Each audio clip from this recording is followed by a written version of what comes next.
moments, sir. Welcome po kayo sa aking channel, ang Mom Flores Channel. For today's video, pag-usapan po natin ang nakaka-excite, ang nalalapit na pagjo-joy ni Rose Ann, ang trending walis vendor, beneficiary, panibagong beneficiary ni Kalinga Prab. So, nabanggit po ni Kalinga Prab ng dalawin niya si Dara, no, na sa Sabado po ay meron tayong aabangan sapagkat magkikita-kita na naman ang Kalingap Angels. Yan nga po si Dara, si Joy, at siyempre si Erica.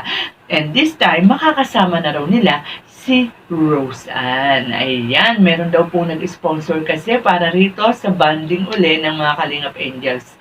So, sa napipintong pagsama ni Rose Ann sa kanyang mga kapatid, medyo, ang aking boses ay medyo bumigay, kapatid, no, ang kanyang mga ka-angels, ay masasabi natin na tila itong si Rose Ann na nga ang papalit sa pwesto ni Rachel bilang Kalingap Angels. So, abang-abang po tayo mga Kalingap at aabangan natin kung magsuswak, no, itong si Rose Ann dito sa kanyang tatlong mga kapatid, no. Hindi natin masabing kanyang mga ate kasi parang sa kanilang apat si Rose Ann ang parang pinakamatanda, no. Hindi ako nagkakamali kasi magto-20 na siya. Si Erica kaka-19 lang, si Joy 18, and si Dara ang pinakabunso, 15 going to 16 siya, di ba?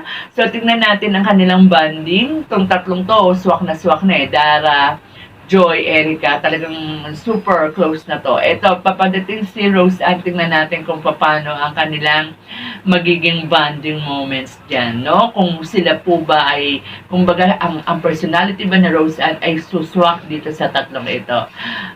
So, abangan na lang po natin yan sa Sabado. Siyempre, walang iba sa YouTube channel ni Kalinga Prab. Ingat po tayong lahat and God bless. Team Kalinga, dance.